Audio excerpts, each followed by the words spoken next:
Hello and welcome to Never Seen It, a podcast about movies we haven't seen yet. My name is Trent. I'm here with my wife, Betsy. I'm his wife. Yeah, we're married. 10 years. We just had our 10-year anniversary, guys. We did. That's true. Congratulations to us. We did it! Not you. Us. Today we are going to watch an old one. Old to some people. We've been kind of in the very recent era, let's say. We did like a couple of from this year. We just did a 2019. Certainly the 2000s have been where we've been hanging out. We're going to go back to 1983. Betsy, we are watching The Outsiders. I didn't know the exact year, but I felt like 83 sounded correct. Yeah. So I'm glad I was right. Betsy, I have seen this movie, and you have not. No. So I saw this movie. Let's just get me out of the way here. I saw this movie in middle school. In this case, for me, it was junior high. When this movie was still we didn't have middle school. Well, I'm not that old. I was born in 84, so there's ish. that. There's that. Anyway, I saw this movie in junior high. We didn't have middle school where I grew up, but I read the book first in a literature class, and they let us watch the movie in class after that. I haven't seen the movie since then. So this is like 1997, 98 is the last time I've seen this movie. So over 20 years it has been since you watched this movie that is almost 40 years old. I know how math works. Uh-huh. Next year it'll be 40 years old. Anyway, so you haven't seen this movie. What do you know about it? Well, you telling me that it was a book is a surprise to me because I did not know that. And beyond that, I have next to no knowledge about this movie. The thing I'm aware of is the poster that looks like a bunch of guys who look like they go to gang high school and they all like each other so much they insisted on taking their class photo together. It is very much a product of the 80s in how everybody looks and is posing and everything else. The poster alone, I don't know if that at all represents the kind of movie because it's very like squeaky 80s, which I don't think that's what this movie is about. It's not. I'll tell you that much. I also know there are a ton of people in this movie who were not famous in 1983, but went on to have pretty substantial careers. This cast is stacked. Right. Stacked of like early 80s and 90s actors that everybody knows their name now, but in 83 they were all up and comers. Well, the reason I was thinking it was around 83 is because the one I know for sure is Tom Cruise. Yeah. Because I was like, this has to be pre-Top Gun. Yes. Because he probably wouldn't be making this movie after Top Gun. Right. So I know he's one of them. I also believe Matt Dillon is amongst the group. I'm trying to envision this poster, and it's a lot of greasy-haired dudes in like jean vests, denim vests. You know, the 80s. You know, the 80s. Off the top of my head, I cannot think of anybody else in that picture. All right. I know there You got a couple of the big names. Those are the biggest ones that come to mind. There's a couple more that were kind of known, I think, by this point, or at least were about to be very well known. That you will absolutely recognize. The only other name, I want to say Kiefer Sutherland, but I don't think that's right. I think I'm thinking of a different movie. You're thinking of something else. I'm thinking of that vampire movie. Wasn't The Lost Boys. He was in like Stand By Me or The Lost Boys or one of those. He was definitely in The Lost Boys. He probably was in Stand By Me. I've never seen either of them. Oh, so. no, Trent. One thing I will reveal to you and our listeners. The director of this movie is a guy we haven't had on the show before, I don't think. Okay. It's a big name, is Francis Ford Coppola. Yeah, he hasn't done too many movies, so I think I would remember if he had been on our podcast to date. Yeah. I did not know that somewhere in between making all of the Godfather movies, he made this movie. Yeah. He was into adapting books, I guess. So this was a pretty big deal. I don't remember it coming out because I wasn't born yet, neither were you. But as far as like what I remember about the book and the movie in and of itself, I only really have a couple of nuggets that I could really pull out and can say I totally remember coming from the book and the movie. But from what I remember, this is very much a coming-of-age boys' tale. Well, yeah, it's a bunch of guys who are friends, whether it's a gang or just friends, I don't know. But in those circumstances, it's young guys who feel otherwise unloved, but they've always got each other. Well, think about the title, The Outsiders. Yes. So it's like the kids who don't really fit in anywhere else, so they find each other. But they fit in with each other, and I've got your back, pal. Yeah. And I have to imagine it's gonna have that theme throughout. Again, I've seen this movie. I don't remember hardly anything about it.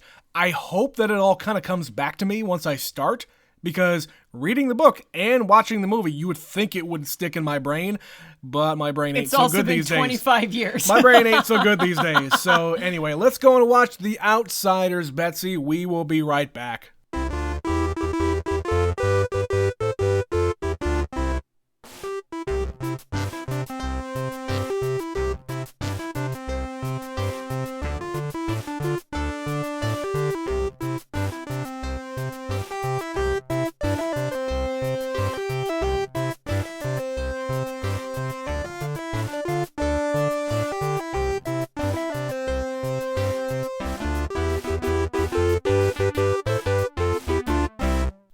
That was The Outsiders. Betsy, what did you think of the coming-of-age tale? That was kind of sad. Okay. Yeah, I also completely get why this is something that middle schoolers have read and why they would watch the movie and or watch the movie. Yeah. You can tell this was based off of a book. It has that flow to it. Like the dialogue is very much like a lot of this stuff isn't necessarily something that you would get out of a teenage boy. You know what I was thinking the whole time I was watching this, or maybe not the whole time, but certainly about halfway through to the end. And I don't know if this was intentional or it's just how it feels to me in retrospect. All right. I've watched a lot of movies that were made in like the 30s, the 40s, and the 50s. And this movie I know is set in the 50s. Mm-hmm. It feels the way it does to watch a movie that was made in that time. The way it is shot, the way they are speaking, the music, like the score in the background. I don't know. It's just this kind of... It's evoking almost too much of the 50s? Or... No, I'm not saying this is a bad thing. It was actually a very interesting thing I was observing by the time I kind of latched on to that thought. My guess is Francis Ford Coppola made a very conscious choice, or just this novel so evokes that time that you can't make this movie without making that correlation, I guess. I suppose. Because there's life in the 50s, then there's movies about life in the 50s. Yeah. And I don't know how to describe what I'm trying to get at, but basically I felt like I was watching an old movie, something that's like 80 years old. Versus a movie that's 40 years old. Okay. Would you say the same thing about Grease? Because that's another movie that is set in the 50s. No, Grease is a whole different ball of wax. I know that. It's no, because they're just very different kinds of movies. Of course. And I think this one it feels so much more real because these kids were all kids. Yeah. The only person who was above the age of 20, first of all, Ralph Macchio was 20. Ralph Macchio was 20, yep. The perpetual baby face boy in the 80s. So he was only 20, and Patrick Swayze was 29. Yeah. And then Leif Garrett, I think they said, was over 20. But everybody else is in their teens. Tom Cruise is a teenager here. Mm-hmm. Rob Lowe, this was his very first movie. Diane Lane. Yeah, that's one we didn't even say, and I wouldn't have known who that was back when I was, that age when I saw the movie for the first time. And she was still, I don't even know how famous she was by the time you would have watched this movie. No idea. If her career was still building. She wouldn't be in movies that I would be watching when I was that age. No. Emilio Estevez is here. Yeah. Tom Waits shows up in one scene. Inexplicably. He just kind of does that sometimes. He's been in a couple of our episodes and he just shows up for like one scene and then he's done. Because he's friends with everybody in Hollywood and they just cram him into their movie. I guess. Patrick Swayze is in this movie. Looking like Patrick Swayze did in the 80s. Yeah, this is prime, like, 6-year period where it's like the hair, the body, everything. He's got all of it going on. Yeah. So yeah, maybe that's what it is just these are real kids playing teens. Plus the atmosphere of where it is. I don't know. It's very different from watching Grease where they're all played by, 40-year-olds. Okay, speaking of that, and I'm not saying Grease because, I think it's the same movie. It's not. I take this movie as a much more realistic version of Grease. Because you have the Greasers, which is very much evoking of the 1950s. It was very much a thing. And you have the other side of the fence, the Socias. Which is to say, the pretty boys, the rich kids with money, who also have terrible parents. Right. That's the through line of these two groups. And I wish this movie had taken more time to really focus on that point. The two different sides and develop it. Because, we really get a pretty one-sided interpretation here. Mm-hmm. We spend all our time with Ponyboy and his friends, and he has a few interactions with people from the other side of the tracks, as it were. Yeah. But we really don't get fully developed characters from any of them. So you're right. I get what you're saying about that. The one I was thinking of, West Side Story. Yeah. Same thing. Anytime you have two groups, the rich kids, the poor kids, they don't like each other, and they fight. But if they just sat down and talked to each other, which happens a number of times in this movie, the rich kids suddenly realize, oh, you're not so bad. And the poor kids suddenly say, we could actually be friends if you just get to know each other. Instead of just saying, oh, yeah, you're just a greaser, how about I learn your name, first of all? Right. Well, then Cherry, the girl they meet at the movies, Diane Lane, she says, hey, don't be mad if I don't say hi to you at school. Right. Because she knows this is not going to happen. We're not going to be friends. Yeah. We are not going to socialize. Yeah, and that's why I'm saying this is a more realistic version of that. Because there are so many social norms and taboos that you would never do because of how the social structure is set up. Yeah, and like I said, if they just stopped with their shit and tried communicating, then a lot of things would be avoided. But again, they don't really go into this all that much. I wish they did. They come from broken homes, so to speak. And I'm not saying anything about divorce or anything like that. I'm sure that's in there, but we only get a glimpse of what family life is like. Like when they're going home after the movies, we see Johnny's house, and in the foreground, you can see there are people inside fighting. And you can hear them screaming at each other. They're screaming at each other, they're fighting, and it's a very unhappy place. So instead of going inside, they decide, okay, we're going to sleep outside. They light a fire and just, don't go in. And he's a very unhappy kid because he has a very unhappy home life. He's talking about, I should just kill myself because I can't take much more of this. Yeah. And it hadn't really occurred to me until you just said that. We literally don't see any of their parents. Mm-hmm. So Ponyboy, it's just his three brothers. They don't actually say it, but they show a car being hit by a train. They do say it. Well, they say they're dead. Did they say that they were in a car hit by a train? No. All they said was parents died. Yes, so we know his parents are dead, but we get the shot of that, so I assume that's the horrible way that his parents were killed. Uh-huh. And they also refer to, he's having a dream of a moment where the parents are having the idealistic 1950s, hey, we're going to go out for a picnic with the family. In the country. In the countryside. And it's a grand old thing, but no. It's when we were happy and carefree. Yeah. And that's the only parents we see. Dallas lives above a bar by himself. We don't really know his situation. We don't know really his story, but other than the fact that he's a lowlife. And he hops around the country. He says something about living in New York. Right. Johnny's parents, he says he would rather his dad hit him. Yeah. Kind of implying that he beats his mom. But also, he would just like some kind of attention from his parents. Right. Because his parents, literally, when he's in the hospital, on his deathbed, or when he runs away, I guess, he's been gone. Yeah. They haven't asked about him. Right. And then not until he's on his deathbed does his mom show up, and he says, fuck that, turn her away, because all she's gonna do is yell at me for running away. And I don't have time for this shit. Or like complain about how this is a big inconvenience for them.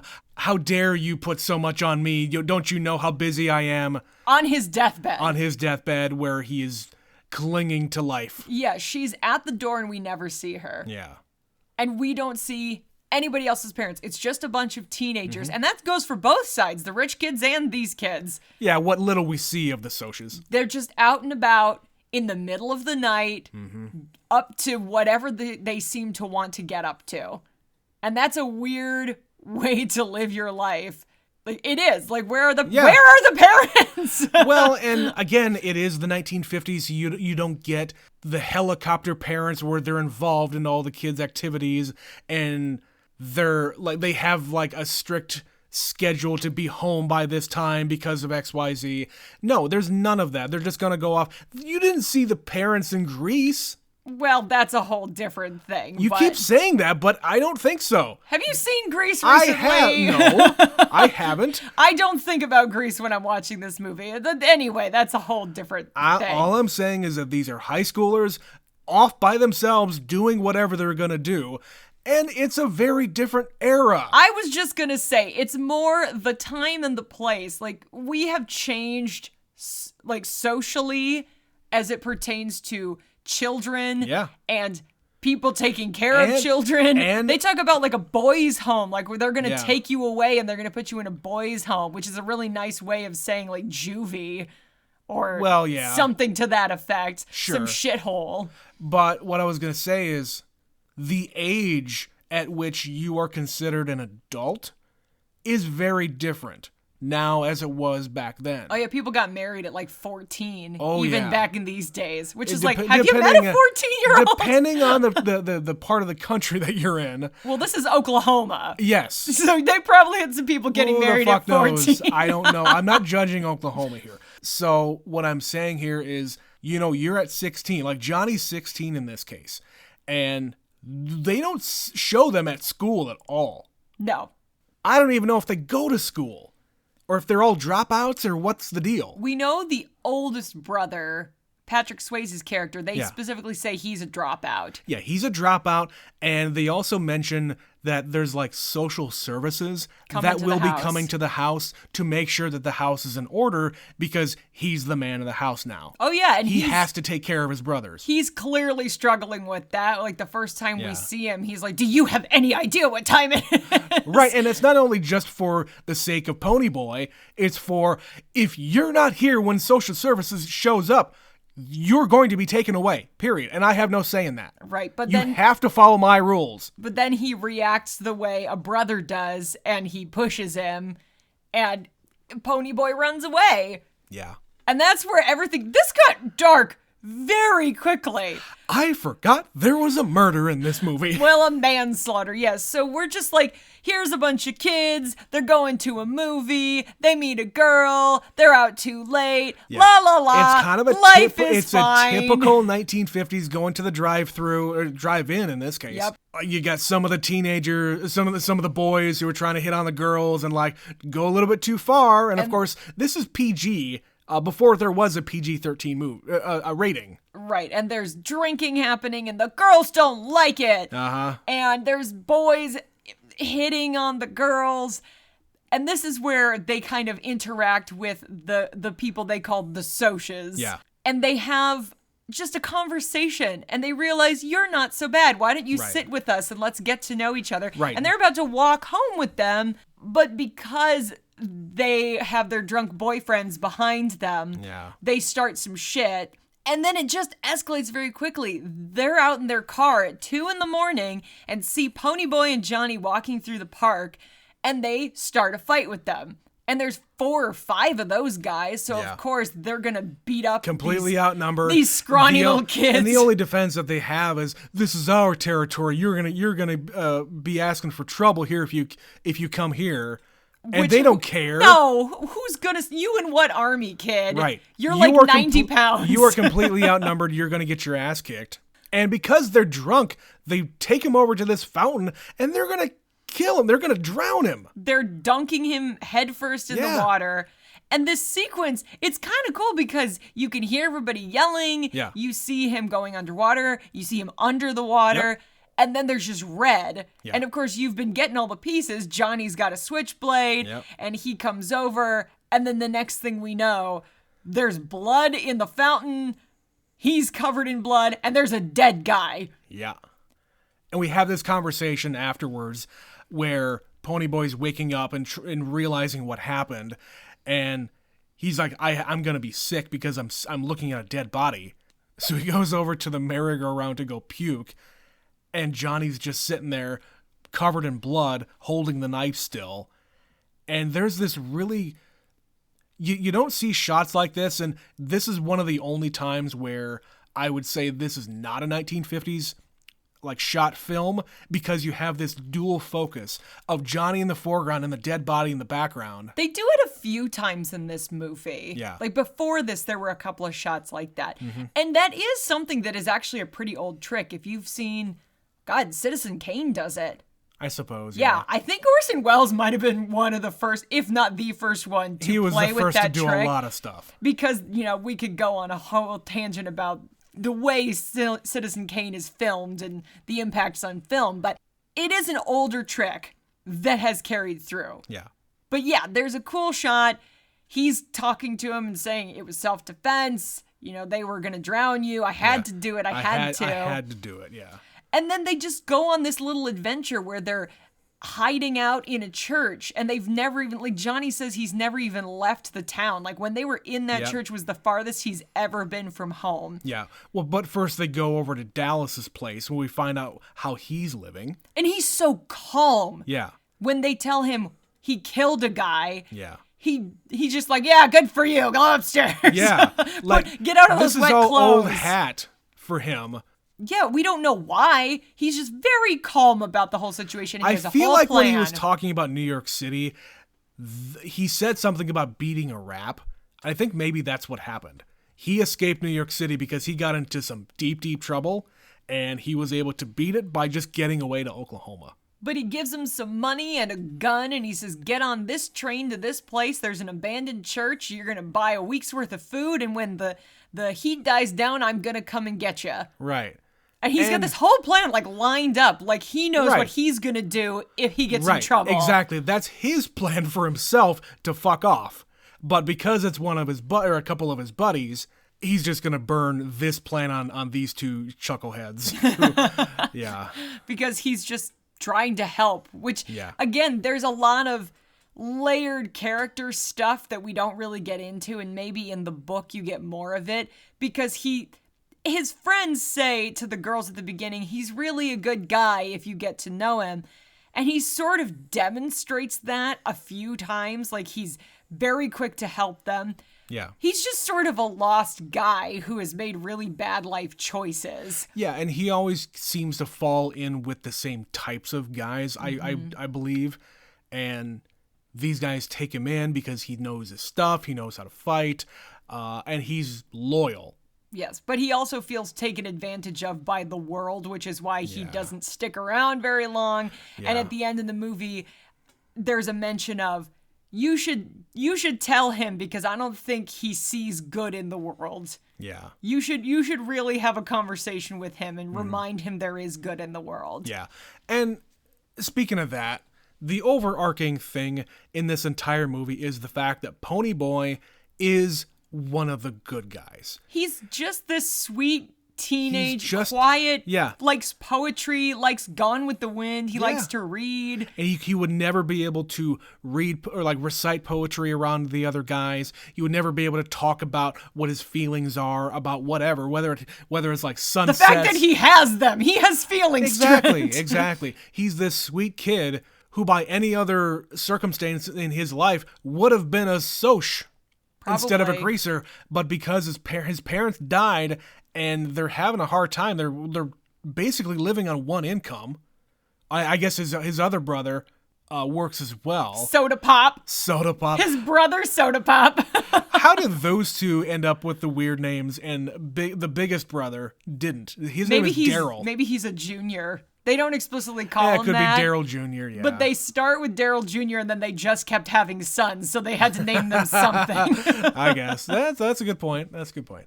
But yeah, Pony Boy is this kid who, he's looking the part, but he's not acting the part. He's not going to carry a weapon. He goes to the fight. He doesn't really do anything. He gets sucker punched right away. And then he's on the ground getting He's on the beat up. ground the entire rumble. Well, at the beginning of the movie, even, they almost start a fight, and Emilio Estevez's character, 2-Bit, breaks a bottle and hands it to him, and he says afterwards, I don't even know why I did that. You're not going to use it. Right. So, yeah, he's just this lost little boy amongst all of these kids who fancy themselves tough guys. Sure. Like, none of them are actual where else tough would guys. he go? He would just go to the boys' home, if nothing else. And they only have each other, like I said in the intro, as I expected. They just do what everybody else is doing. Not because it's good, not because it's right, but it's because it's what they know and it's what they have. Yeah. So even their oldest brother, Daryl, at the end is kind of leading the rumble. Yeah. He's just like, I'm going to go fight and you can't go to this fight. Yeah, he's the oldest, so it makes sense. So there's a sequence in kind of the middle of the movie where they're just kind of hanging out at the church and they talk about, like, this is the longest 4 days of their lives, where they're smoking and they cut their own hair and they bleach his hair blonde. I remember a lot more of that being in the book for some reason. They made a big deal out of the hair. In the book? In the book, yeah. A bigger deal out of the hair. Well, that's because anybody is going to be sensitive about their hair. A boy from this set of circumstances is really going to be touchy about his hair. Yeah. And they have a speech about just get over it. It's hair. Like if It'll you go grow to back. if you go to juvie, they're just going to shave it off anyway. It's true. And it looks really bad at the beginning, so I get why he's sensitive about it. Well, of course, they're cutting it with a switchblade of all things. Yeah, which is not conducive to doing this. And then Ralph Macchio just looks like Ralph Macchio in a year. It's just his hair. But they just like hang out and eat bologna sandwiches and smoke cigarettes and play cards. Play cards and talk and like read the Gone with the Wind. And there's rats and rabbits and they're just like they're kids boys being kids. Yeah, they're boys. This is the most childlike thing Yeah. they do in the whole movie. They watch the sunrise and it's this magical moment. And I had heard the whole gold thing. Robert Frost. The second the movie started and it said Pony Boy on the screen, I went, stay gold, Pony Boy. I didn't know what it meant. I didn't know it was from this. I just knew the phrase stay gold, Pony Boy. Yeah. And of course, this is the same class that I was in when we covered Robert Frost. So we covered Robert Frost. It's almost. And we read this book and watched the movie in the same class. It's almost like the teacher knew what they were doing. Yep. And planned that curriculum for you. Indeed. But I remember, I remember them getting on the train. There was a lot more in the book about the train. Them going to the church. There was a lot more going on at the church. I don't remember the fire of them like saving a bunch of other kids. And why the hell was this group of people there? Was this just a fucking field trip to go to the old abandoned church somewhere? Yes. I think this is one of those moments that would have been better served in the book because you get some explanation. It's a bunch of preschoolers with their teachers and an abandoned church. I am sure this is one of those like, oh, this is a historic church and this was built in such and such year and this is why it's relevant. Yes. Now, why it was on fire though, we get no explanation. Well, they do refer to the fact that they were a little cavalier about their cigarette butts. Oh. That's what it was. You're not okay. Okay. It's so small a detail that's really easy to miss, as evidenced by the fact that I missed it. Because I'm like, how the fuck did this fire start? It just felt very arbitrary. Yeah. But no, you're right. They're just sort of like throwing cigarettes everywhere and falling asleep with them. It might have also been Dallas because Dallas asked for a smoke. Because they got there. They were sleeping when he got there. Yeah, like he just kind of throws the match or something. Yeah. Yeah, you're right. So it was Dallas's fault. Oh, potentially. Maybe I'll have to go back and look at that. Okay, that makes me feel a lot better because that was really bothering me. Like, why the fuck is there a fire? It doesn't make any sense. Well, considering how old that place was, that would go up like a match. Absolutely. Yeah. And of course, they become heroes because they jump into this burning building and rescue a bunch of children. Yeah. But in the process, Johnny has a big beam fall on him and he falls through the floor. Yeah, and I don't like how they depicted that because he was just kind of standing there. Yeah. I don't understand that. Like, yeah, you saved a bunch of kids, that's cool, but then the way it's shot and how the actor's just like standing there, I don't like how that was. And then all of a sudden he fell through a hole and it was very like, what just happened? Like he just disappeared. Yeah. And I think it's just more of we needed a way to demonstrate that his back is broken. Yeah. And they couldn't do it. This is in the age of very practical effects. Like, these kids had to run through smoke. Not actual fire per se, but people were running through a smoke-filled building. That's a real fire. There is real fire, but the actors themselves were probably not doing most of the firework. Of course. So I attribute it to that. It's just, in 1983... how are you going to make this look realistic? That's the best you could do under the circumstances. Yes. You pull a wire, you hope it hits him, and it's going to look flimsy because it's not actual wood. It's just a piece of foam. So you do the best you can. But they rescue these kids. They go back to the hospital, and there really is no closure to the manslaughter thing from the beginning. Everybody Not just really. starts talking about how you kids are heroes, you're heroes. And Ponyboy even says, I'm not if you get to know me. Like, once you find out about me, you'll realize I'm not a hero. Well, yeah, like Ponyboy's in the ambulance going to the hospital, and the dude inside, the kindly gentleman. He was the guy with the church group. Yeah, or the preschool group. Yeah. And he's in there saying, "Hey, you're a hero, kids." Like, "Oh no, I'm not." But yeah, they get to the hospital. Ponyboy's pretty much okay. He just got a lot of smoke in his face. And of course, he's sitting there in the hospital smoking a cigarette. That's quite a shot of him. He's like covered in soot. His hair looks crazy and he's just smoking a cigarette. Yeah. Number one, they allow you to smoke in the 1950s in a hospital. You could smoke a lot of places up until 20 years ago. Number two, he was just in a fire inhaling a bunch of smoke, and he's sitting there smoking a cigarette. Yes, he's used to it, Trent. That's what he does every day. Like, he gets a lecture from his brother. If you smoke more than a pack, by the time I get home. Yeah. But yeah, he is reunited with his brothers there, and there's a big old hug. But we don't really get to see Johnny all that much. No, and like I said, how we got here was the whole... Are they going to arrest him? Are they in trouble? And there's no resolution to it, but mostly because Johnny's in a bad way, and he's probably going to die anyhow. Well, they said, okay, your guys' faces are in the paper. There were stories about you. They said if Johnny survives, he's going to be charged with manslaughter, and he doesn't. So that's going to be the end of it, I guess. Because Cherry came forward and said she'd testify against the other guys, saying, "Oh well, they were drunk and they were starting a fire." Would testify if she there was willing a trial. to do it, yeah. Right. But like based on the statements of everybody else, I guess they're going to say, "Okay, Ponyboy's okay." Yeah, they don't seem interested in him at all. Yeah. From what they know. Well, and if they say, if they really tell the truth, the other guys would go away for attempted murder, maybe, or at least assault of some kind. Yeah, because they were definitely drowning this kid. But that's the thing: you're not gonna rat on each other in this world. You're not gonna say, "Yeah, they were trying to drown me," or they got into a fight with us. No, you're never gonna go to the cops. Even like on their way to the Rumble, Tom Cruise is yelling to the neighborhood, "Nobody's gonna call the cops on us."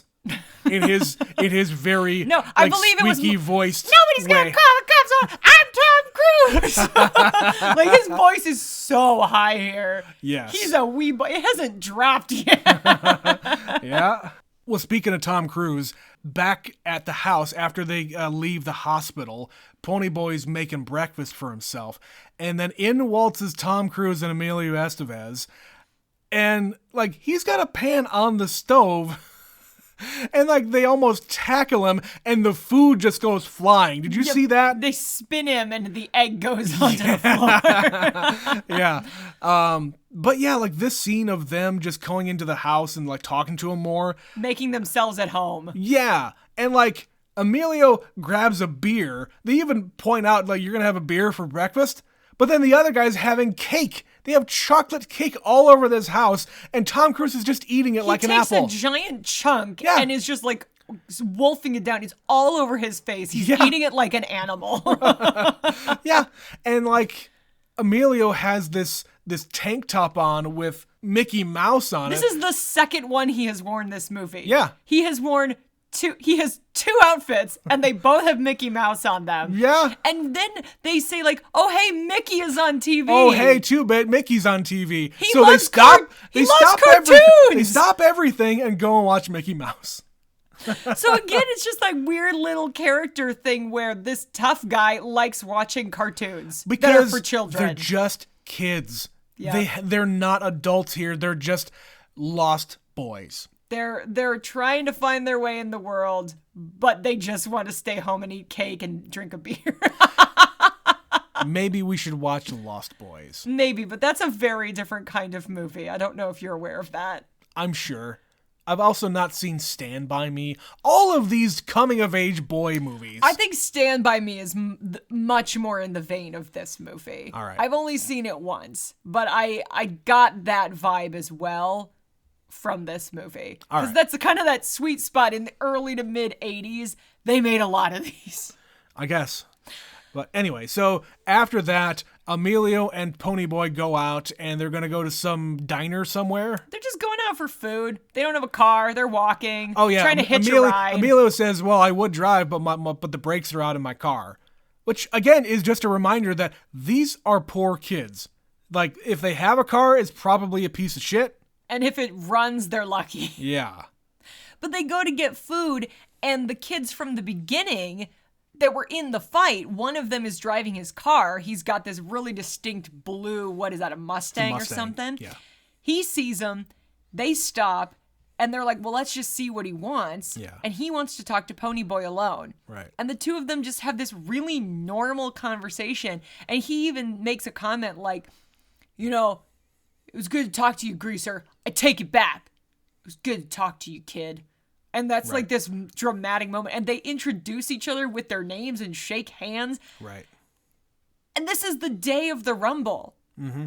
It's just like they keep saying repeatedly. They're very standoffish at first because they know there's going to be a Rumble, but they say the rules are there's no fighting before the Rumble. But then in the car, they both say, this fight's not going to do anything. Right. It serves no purpose. We're still going to refer to you here as greasers. You're still going to refer to us as socias.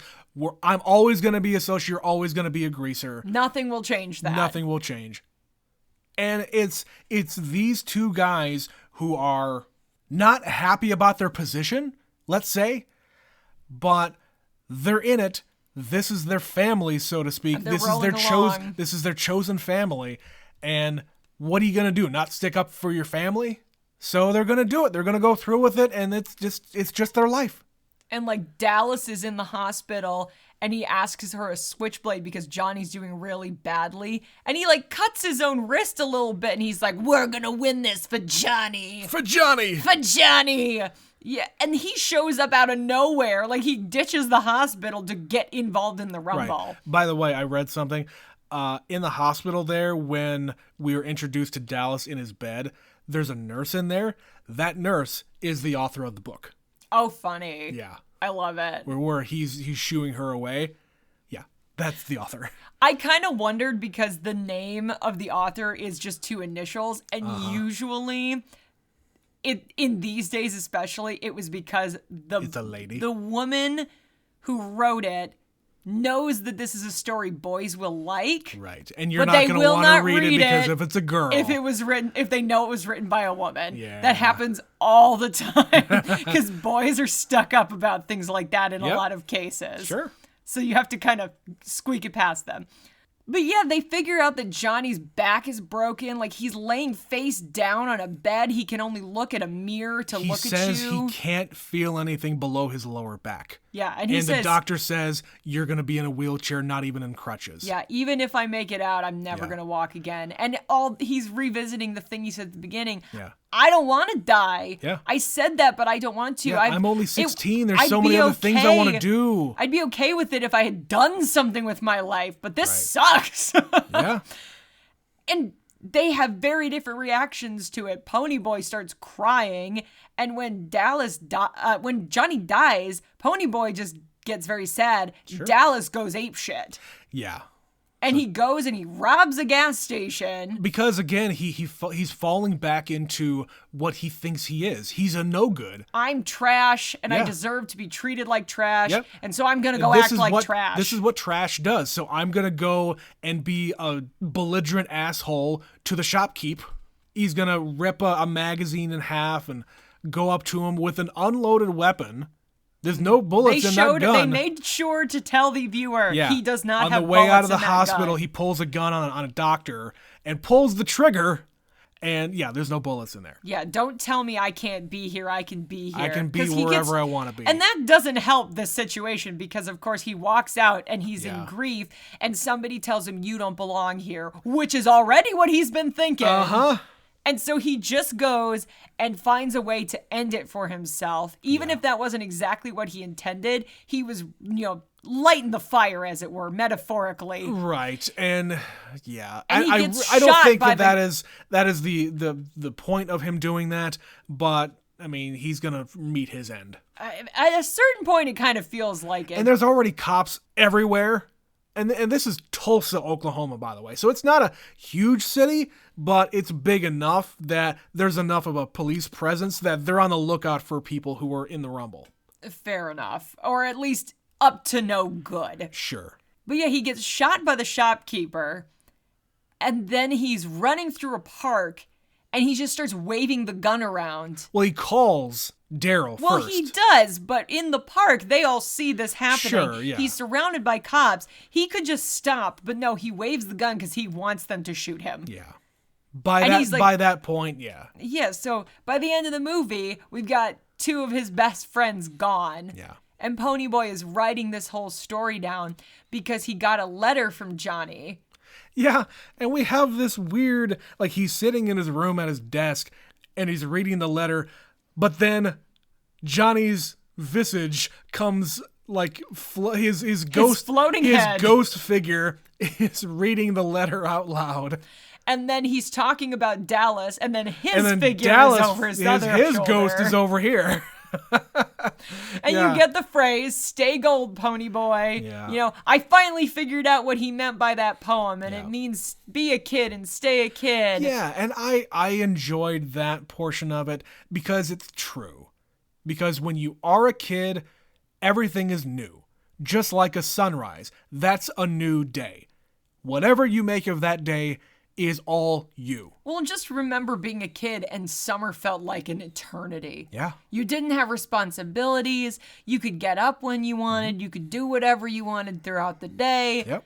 You just got to live your life and enjoy being a kid. And sometimes that involved getting into trouble and Yeah. getting into mischief and making memories. And in this case, you're not able to be a kid when you have these circumstances. Nope. You have to grow up. You have to be more of an adult and do adult things like getting a job to support your brothers. And if you have parents, they're not doing much parenting. Exactly. So if you can capture those moments where you can allow yourself to be a kid and have the experiences that a normal kid would have, take it. This would really be interesting to hear. Do you remember how you felt about this book when you read this book?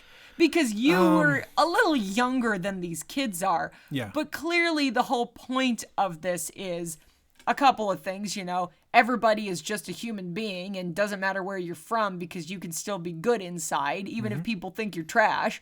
I'd be interested Good people to can read be it. bad and bad people can be good, but we're all people. Yeah, I would be interested to read it again, just to see how I react to it, because I don't really remember. I think I liked it, but I wasn't a big reader. I'm still not a big reader, but I have a feeling that when I read this the first time, that I got most of the themes. I don't know if I got the, hey, the rich kids are just like us because their lives are fucked up just like ours are, or whatever. And I don't know how much in the book you get that versus in the movie. I don't know either. But there is a lot of trying to find the middle ground and realizing that we're not so different, you and I. Yeah, and like, I remember them having themes about, you're on the run and this is still some shit, but you can find the fun in this.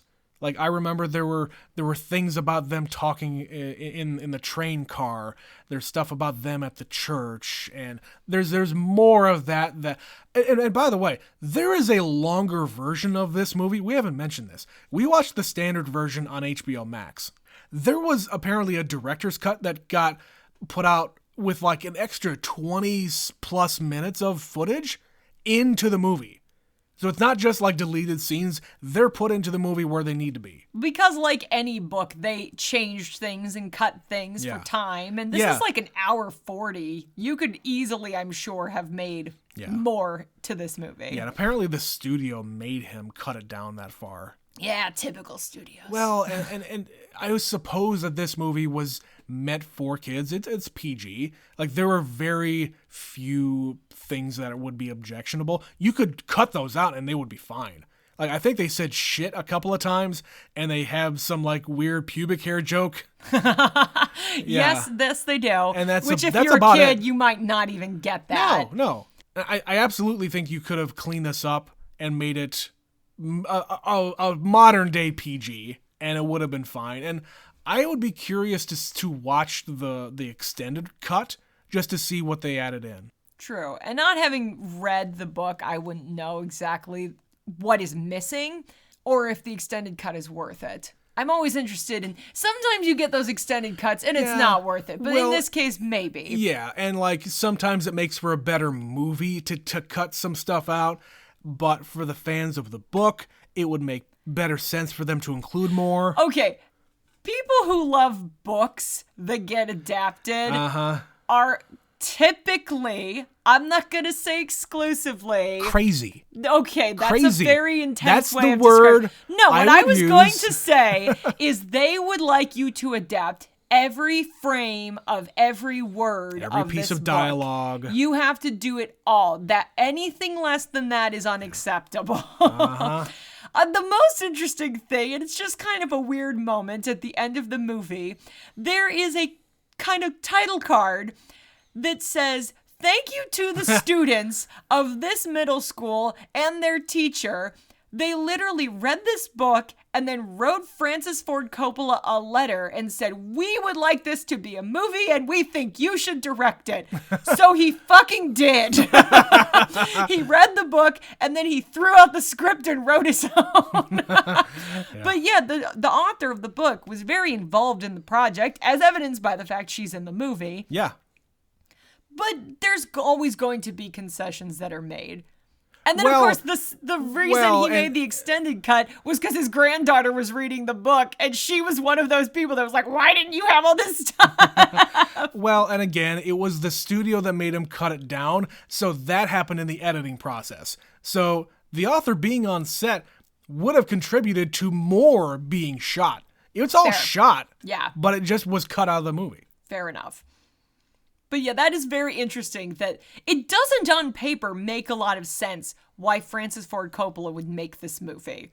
Like on paper. Because if you look at the rest of his filmography around this time, it is an unusual choice. But I also think this is pretty masterfully done. Like there's some really interesting shots in this movie. He is doing the work. Like, there's weird things with reflections and lighting. Yeah. And he just sort of let the camera roll and let the kids be kids. Like Patrick Swayze's doing like flips over fences and Tom Cruise is doing backflips. And they're just like, yeah, we're young and tough. Bro, like that scene right there, I figured, okay, this is the beginning of the song, like in West Side Story, where they're gonna like have a dance as they're approaching the Rumble. Fight the Rumble kids. And I feel like maybe that's an homage to a movie like that, because that's just how that looks. I guess so. But yeah, he's got some interesting ways of filming this. Now, I admittedly have not spent a lot of time watching Francis Ford Coppola's films. However, I think there is probably 50 directors you would have thought of to make this into a movie before him. I suppose. At the time. But like you said, he did a really good job with it. There's not much there to really sink your teeth into as a director, but I think the things you said about like the shots of the reflections, the dual focus shot that I mentioned, the worst scene I will say is the Rumble. As long as we're talking about it. It was real The bad. fight scene was bad. None of those punches were landing. Bad. And usually you can angle it in such a way you don't notice. Uh-huh. But or I you noticed can cut away at the right yeah. Maybe that is just the fact that we're watching this in an upgraded version. I still don't care. You would have been able to see that in SD. But it makes it worse. It makes it easier to see. Things that you could watch on the original film and you'd miss or forgive because the quality is grainier and older, they just really get amplified when it gets cleaned up. There's like rain and they're hitting and nobody's landing any punches. Right, and then like before the Rumble starts, you can hear the thunder, which again, it's a very cliche thing to have that happen. But okay, I give you that. But then it is immediately raining. After that, like, they cut from them standing toe-to-toe with each other, Ponyboy getting punched, and then it is pouring rain. It starts so fast, too. They're having just kind of words, and then Dallas comes bursting through the bushes screaming, and while that's happening, Ponyboy gets socked in the jaw, and then the fight has begun. And it lasts for, like, a minute, if and that. they win! They win the fight! Yeah. But yeah, it's just like, what was this scene? Like, nobody really gets hurt. No. Except for Ponyboy, I guess, but like nobody else is depicted as being hurt. We don't see any of them at the hospital. There's just kind of no aftermath. It's just, hey, chalk it up for Rumble number 37 of the year. The aftermath is they get a police escort to the hospital. Right. Can't you see this man fell off his motorcycle? How bad's he hurt? I'm not a doctor. Do I look like a doctor? Meanwhile, he's got this huge shiner on his right eye. He's also in a stolen vehicle because they say something like, where'd you get this car? Right. When he first drives up. That's a whole different thing. God. So, it's Tulsa. It's okay. Fair enough. So there's, a lot of interesting things in this movie. I should try to find some old movies to show you to try to make my point, what I'm trying to say about it feeling like an older movie than it actually is. Yeah. There's a lot of movies like this about the 1950s. Yeah. Like, it was a time of a great change in America. You think? The baby boomers were coming of age. There's a lot of stories to be told and will continue to be told. But I did like it. I get it. I get it. All right, Betsy. I think we can about end this one. I'm glad that we watched this because I've been wanting to watch it forever. Just because it's one of the few movies that I've seen that you haven't. It's an interesting choice. I definitely will give you that I didn't know what to expect. It wasn't this movie, but I enjoyed it. I'm also glad we watched it. Yeah, you just didn't expect it to be like, oh shit, this is dark. Right, and it's not so much about gangs as it is about being a kid. Yeah, it is. Anyway, we got an email here from Stephanie. This one's going to be about another Patrick Swayze movie. Haha, Point Break. That's one we watched. She says, first of all, I am shocked that I've never seen this movie. What? Whoa. Are you telling me that we watched something before you? This is insane. So I watched this tonight. I found myself on multiple occasions saying, what the fuck is this? That being said, it was enjoyable and it made me miss the ocean. Okay. Bahahaha, Johnny Utah, worst movie name? I mean, we did do Dune. What's his name? Johnny Idaho or something? Some bullshit like that. Something like Duncan, that. Idaho. Duncan, Idaho. Thank you. Thank you. She says, I agree that I didn't see Utah and Bodhi having some big connection. Bodhi's the Patrick Swayze character. I did think that he was getting sucked into the lifestyle and the rush. Also, he fell in love with Tyler, or at least would rather save her than catch Bodhi. Yeah. LOL, Gary Busey. Mostly, I just keep thinking of those fake Men's Warehouse ads he did. If you haven't seen these guys, he did some bits for Jimmy Kimmel. Just look up Gary Busey Men's Warehouse. It was when the guy from the Men's Warehouse left the company or was fired. I don't remember. I think he was like pushed out of the company. So they quote needed a new spokesperson, and they decided it was Gary Busey. They're fucking hysterical. He leaps out of the coat rack. It's really good. It's terrifying. And back to the email. Who knew Catherine Bigelow made this one? Weird. Yeah, it's another one. Who would have thunk a lady would make this movie about two surfer dudes? I love it. Yeah. I love it. Yeah. Just, don't okay. assume things about women. That's okay. They have varying interests. Betsy, I could say things about you that would be surprising to a lot of people. So, That's for another time. That's for another time. Stephanie says, young, dumb, and full of cum? What? What a stupid line. I didn't even know. I heard that line before. I just didn't know if it was from this or something else. Apparently it's from Point Break. I guess it's from this. Anyway, this is still Keanu from Much Ado About Nothing. Quote, come let us into the banquet. Come, let us to the banquet. It's like so bad. Keanu, we love him. He shouldn't do Shakespeare. No. He should not. No.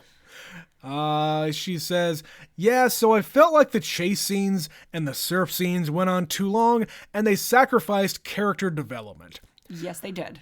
Either make the whole movie shorter or make me care about them more. I mean, Busey died and I was just kind of meh about it.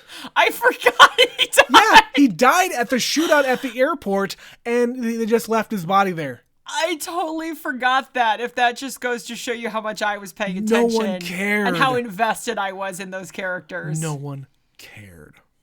Anyway, overall, this movie was fun, but not my favorite action or heist movie. Love you guys from Superfan Stephanie. Thank you, Stephanie. Thank you, Stephanie. Well, that will be the end of this episode. If you would like to be like Stephanie and like all of our other emailers, you can do the same. Email us at neverseenitpod@gmail.com. Doesn't cost you a dime. It does not. We want to get more that shit's free. Emails. Please. You got it on the phone that you're listening to this on now. Just pull it out. Write the damn thing. Or tap the thing in the description. Tap the thing in the thing. It'll bring it up. It's so damn easy. Anyway, we also have social media pages if you want to follow those. It is Never Seen It Pod 1 on Facebook and Instagram. We're still on Twitter, neverseenit_pod. You can also support the show monetarily by throwing us a buck on Anchor. Click the link in the podcast description. It's the first one on there underneath the actual description. It'll sign you up for $1 a month. We would absolutely appreciate that. Again, Betsy, this is the end of the episode. We don't know what's coming next because we're just kind of in limbo. We live fast and loose. Well, we're in limbo as far as when the Oscar movies are coming out. So, again, it's the holidays. Things are weird. So we're just going to do whatever until it's time to do something else. Until we don't. All right. Thank you, Betsy, for being my co-host today. Thank you for listening. This has been another episode of Never Seen It. My name's Trent. My name's Betsy. And we'll be back to you next time. Stay gold.